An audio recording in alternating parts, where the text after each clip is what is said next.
आप सुन रहे हैं सुनो किताब।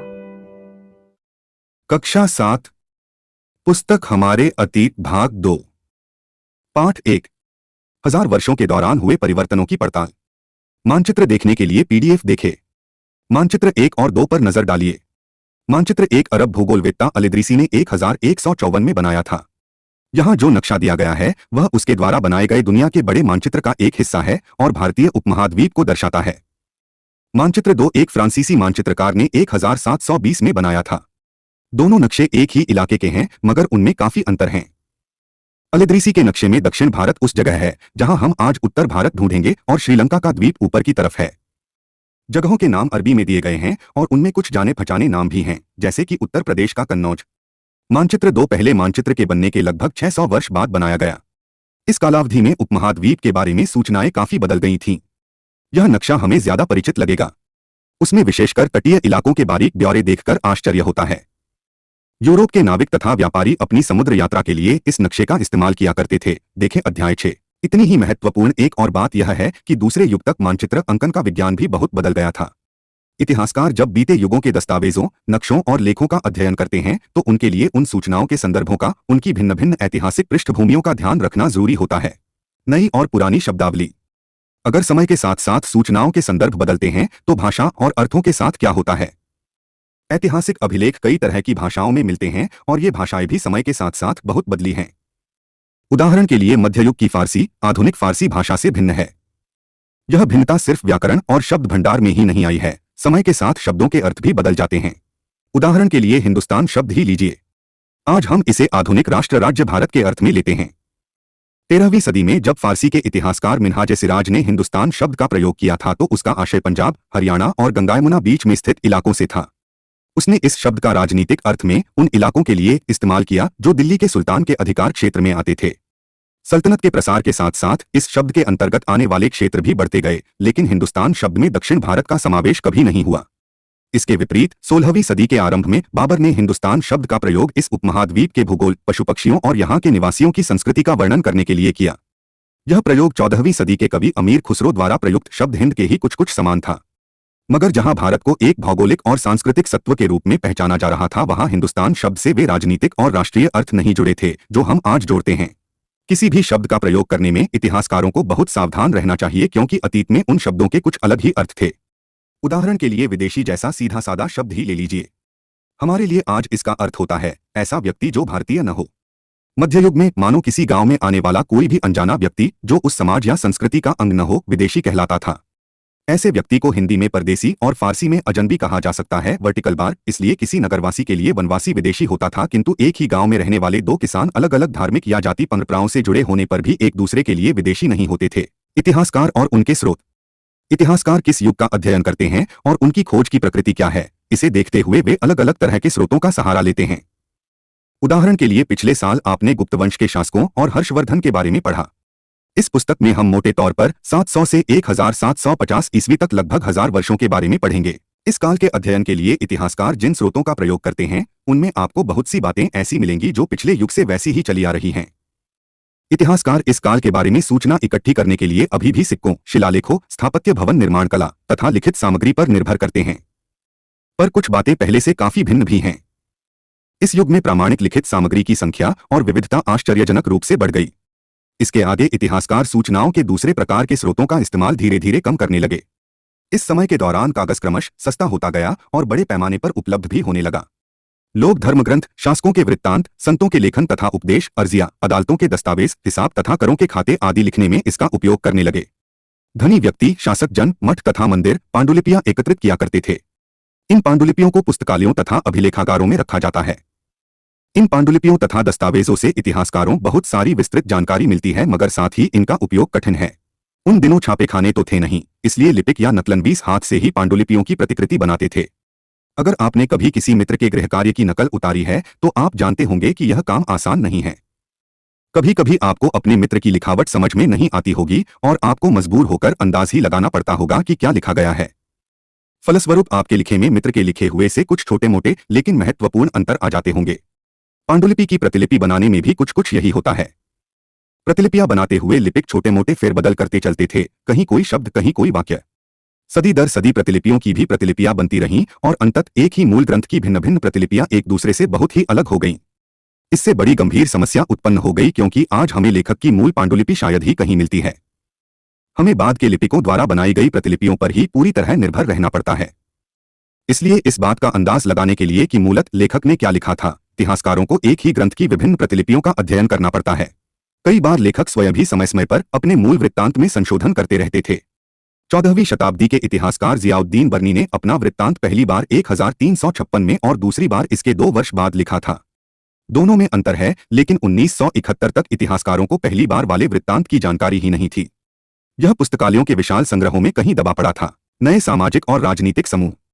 सन 700 और 1750 के बीच के 1000 वर्षों का अध्ययन इतिहासकारों के आगे भारी चुनौती रखता है, मुख्य रूप से इसलिए कि इस पूरे काल में बड़े पैमाने पर और अनेक तरह के परिवर्तन हुए। इस काल में अलग अलग समय पर नई प्रौद्योगिकी के दर्शन होते हैं, जैसे सिंचाई में रहट, कताई में चरखे और युद्ध में आग्नेयास्त्रों, बारूद वाले हथियार का इस्तेमाल। इस उपमहाद्वीप में नई तरह का खानपान भी आया, आलू, मक्का, मिर्च, चाय और कॉफी। ध्यान रहे कि ये तमाम परिवर्तन, नई प्रौद्योगिकियां और फसलें उन लोगों के साथ आए जो नए विचार भी लेकर आए थे।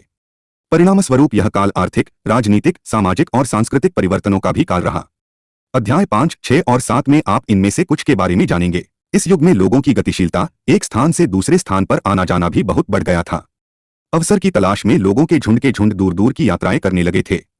इस उपमहाद्वीप में अपार संपदा और अपना भाग्य गढ़ने के लिए अपार संभावनाएं मौजूद थीं। इस काल में जिन समुदायों का महत्व बढ़ा, उनमें से एक समुदाय था राजपूत, जिसका नाम राजपुत्र अर्थात राजा का पुत्र से निकला है। 8वीं से 14वीं सदी के बीच यह नाम आमतौर पर योद्धाओं के उस समूह के लिए प्रयुक्त होता था जो क्षत्रिय वर्ण के होने का दावा करते थे। राजपूत शब्द के अंतर्गत केवल राजा और सामंत वर्ग ही नहीं, बल्कि वे सेनापति और सैनिक भी आते थे जो पूरे उपमहाद्वीप में अलग अलग शासकों की सेनाओं में सेवारत थे। कवि और चारण राजपूतों की आचार संहिता, प्रबल पराक्रम और स्वामी भक्ति का गुणगान करते थे। इस युग में राजनीतिक दृष्टि से महत्व हासिल करने के अवसरों का लाभ मराठा, सिख, जाट, अहोम और कायस्थ, मुख्यतः लिपिकों और मुंशियों का कार्य करने वाली जाति आदि समूहों ने भी उठाया। इस पूरे काल के दौरान क्रमशः जंगलों की कटाई हो रही थी और खेती का इलाका बढ़ता जा रहा था। कुछ क्षेत्रों में यह परिवर्तन अन्य क्षेत्रों की अपेक्षा अधिक तेजी से और पूरे तौर पर हुआ। पर्यावास में परिवर्तन के कारण कई वनवासियों को मजबूर होकर अपना स्थान छोड़ना पड़ा। कुछ और वनवासी जमीन की जुताई करने लगे और कृषक बन गए। कृषकों के ये नए समूह क्षेत्रीय बाजार, मुखियाओं, पुजारियों, मठों और मंदिरों से प्रभावित होने लगे। वे बड़े और जटिल समाजों के अंग बन गए। उन्हें कर चुकाने पड़ते थे और स्थानीय मालिक वर्ग की बेगार करनी पड़ती थी। परिणामस्वरूप किसानों के बीच आर्थिक और सामाजिक अंतर उभरने लगे। कुछ के पास ज्यादा उपजाऊ जमीन होती थी, कुछ लोग मवेशी भी पालते थे और कुछ लोग खेती से खाली समय में दस्तकारी आदि का कुछ काम कर लेते थे। जैसे जैसे समाज में अंतर बढ़ने लगे, लोग जातियों और उपजातियों में बांटे जाने लगे और उनकी पृष्ठभूमि और व्यवसाय के आधार पर उन्हें समाज में ऊंचा या नीचा दर्जा दिया जाने लगा। ये दर्जे स्थायी नहीं थे। किसी जाति विशेष के सदस्यों के हाथों में कितनी सत्ता, प्रभाव और संसाधनों का नियंत्रण है, इसके आधार पर उसके दर्जे बदलते रहते थे। एक ही जाति का किसी क्षेत्र में कोई दर्जा हो सकता था और किसी अन्य क्षेत्र में कोई और। अपने सदस्यों के व्यवहार का नियंत्रण करने के लिए जातियां स्वयं अपने अपने नियम बनाती थीं। इन नियमों का पालन जाति के बड़े बुजुर्गों की एक सभा करवाती थी, जिसे कुछ इलाकों में जाति पंचायत कहा जाता था। लेकिन जातियों को अपने निवास के गांवों के रिवाजों का पालन भी करना पड़ता था। इसके अलावा कई गांवों पर मुखियाओं का शासन होता था। मिलमिलाकर वे किसी राज्य की एक छोटी इकाई भर होती थीं। क्षेत्र और साम्राज्य। चोल अध्याय 2, तुगलक अध्याय 3 या मुगल अध्याय 4 जैसे बड़े बड़े राज्यों के अंतर्गत कई सारे क्षेत्र आ जाते थे। दिल्ली के सुल्तान ग्यासुद्दीन बलबन 1266 से 1287 की प्रशंसा में एक संस्कृत प्रशस्ति के उदाहरण के लिए अध्याय 2 देखिए में उसे एक विशाल साम्राज्य का शासक बताया गया है, जो पूर्व में बंगाल गौड़ से लेकर पश्चिम में अफगानिस्तान के गजनी गजजन तक फैला हुआ था और जिसमें संपूर्ण दक्षिण भारत द्रविड़ भी आ जाता था। गौड़ आंध्र, केरल, कर्नाटक, महाराष्ट्र और गुजरात आदि भिन्न भिन्न क्षेत्रों के लोग उसकी सेना के आगे पलायन कर जाते थे। इतिहासकार विजय अभियान के इन दावों को अतिशयोक्तिपूर्ण मानते हैं। साथ ही वे यह समझने की कोशिश में भी लगे रहते हैं कि शासक लोग इस उपमहाद्वीप के भिन्न भिन्न भागों पर अपने अधिकार का उल्लेख क्यों करते रहते हैं। सन 700 तक कई क्षेत्रों के अपने अपने भौगोलिक आयाम तय हो चुके थे और उनकी अपनी भाषा तथा सांस्कृतिक विशेषताएं स्पष्ट हो गई थीं। अध्याय 9 में आपको इनके बारे में और अधिक जानकारी मिलेगी। ये क्षेत्र विशेष शासक राजवंशों से भी जुड़ गए थे। इन राज्यों के बीच काफी टकराहटें चलती रहती थीं। कभी कभी चोल, खलजी, तुगलक और मुगल जैसे राजवंश अनेक क्षेत्रों में फैला एक विशाल साम्राज्य भी खड़ा कर लेते थे। ये सभी साम्राज्य समान रूप से स्थिर या सफल नहीं हो पाते थे। उदाहरण के लिए अध्याय 3 और अध्याय 4 की तालिका 1 की तुलना कीजिए। खलजी और मुगल वंश के शासन कितनी अवधि तक चले। 18वीं सदी में मुगल वंश पतन के ढलान पर था। फलस्वरूप क्षेत्रीय राज्य फिर से उभरने लगे। अध्याय 10।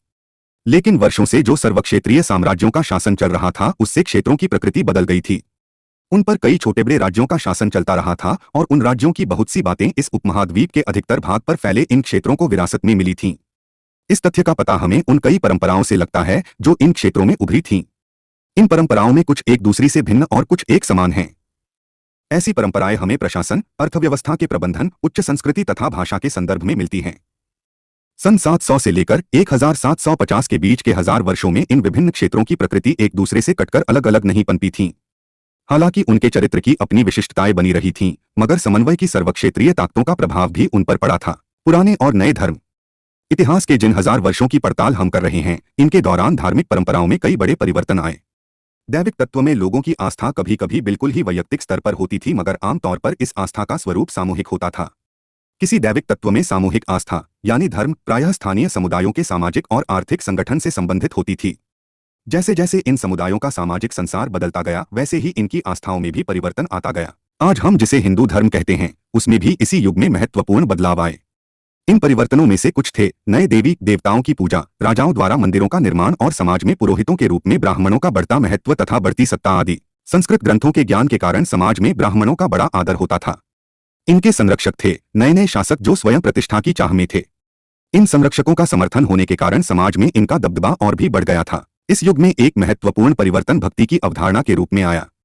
इसमें ईश्वर की कल्पना एक ऐसे प्रेमल इष्ट देवी देवता के रूप में की गई थी जिस तक पुजारियों के विशद कर्मकांड के बिना ही भक्त स्वयं पहुंच सकें।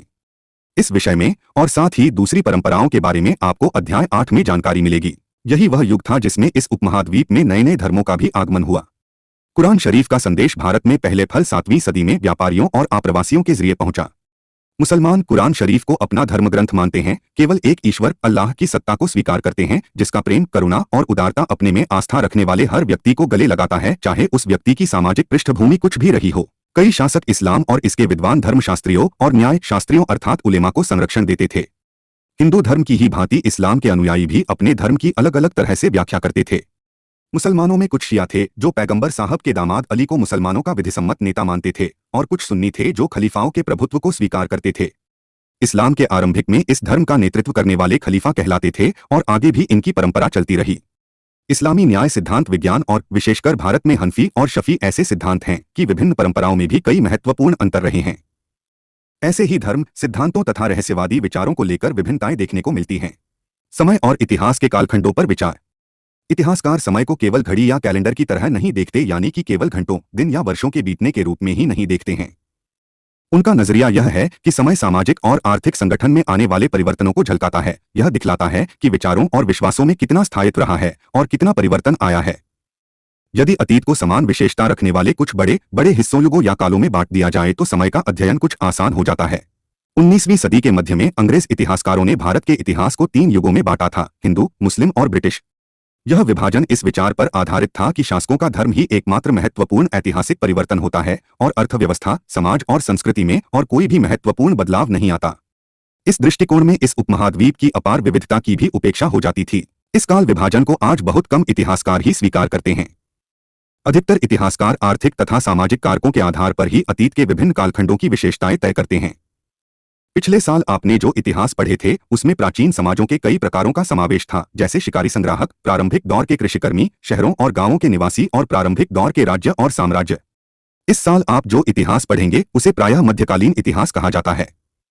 इसमें आपको कृषक समाजों के विस्तार, क्षेत्रीय और साम्राज्यिक राज्यों के उदय, कभी कभी तो ग्रामवासियों और वनवासियों की कीमत पर प्रधान धर्मों के रूप में हिंदू धर्म, इस्लाम धर्म के विकास और यूरोप से व्यापारी कंपनियों के आगमन के बारे में और विस्तार से जानकारी मिलेगी। भारत के इतिहास के ये 1000 साल अनेक बदलावों के साक्षी रहे हैं। आखिर 16वीं और 18वीं शताब्दियां 8वीं या 11वीं शताब्दियों से काफी भिन्न थीं। इसलिए इस सारे काल को एक ऐतिहासिक इकाई के रूप में देखना समस्याओं से खाली नहीं है। फिर मध्यकाल की तुलना प्रायः आधुनिक काल से की जाती है। आधुनिकता के साथ भौतिक उन्नति और बौद्धिक प्रगति का भाव जुड़ा हुआ है। इससे आशय यह निकलता है कि मध्यकाल रूढ़िवादी था और उस दौरान कोई परिवर्तन हुआ ही नहीं। लेकिन हम जानते हैं कि ऐसा नहीं था। इन 1000 वर्षों के दौरान इस उपमहाद्वीप के समाजों में प्रायः परिवर्तन आते रहे और कई क्षेत्रों की अर्थव्यवस्था तो इतनी समृद्ध हो गई थी कि उसने यूरोप की व्यापारी कंपनियों को भी आकर्षित करना आरंभ कर दिया। इस पुस्तक को पढ़ते समय आप परिवर्तन के चिन्हों तथा यहाँ सक्रिय ऐतिहासिक प्रक्रियाओं पर ध्यान देते चलें। और जब भी संभव हो इस पुस्तक में आप जो पढ़ रहे हैं उसकी तुलना आप पिछले वर्ष पढ़ी हुई बातों से करने की कोशिश करें। जहां भी संभव हो यह देखें कि कहां बदलाव हुए हैं और कहां नहीं, और आज अपने आसपास की दुनिया पर नजर डालकर भी यह देखें कि और भी क्या कुछ बदला है या वैसा ही रहा है। सुनो किताब से सुनने के लिए आपका धन्यवाद।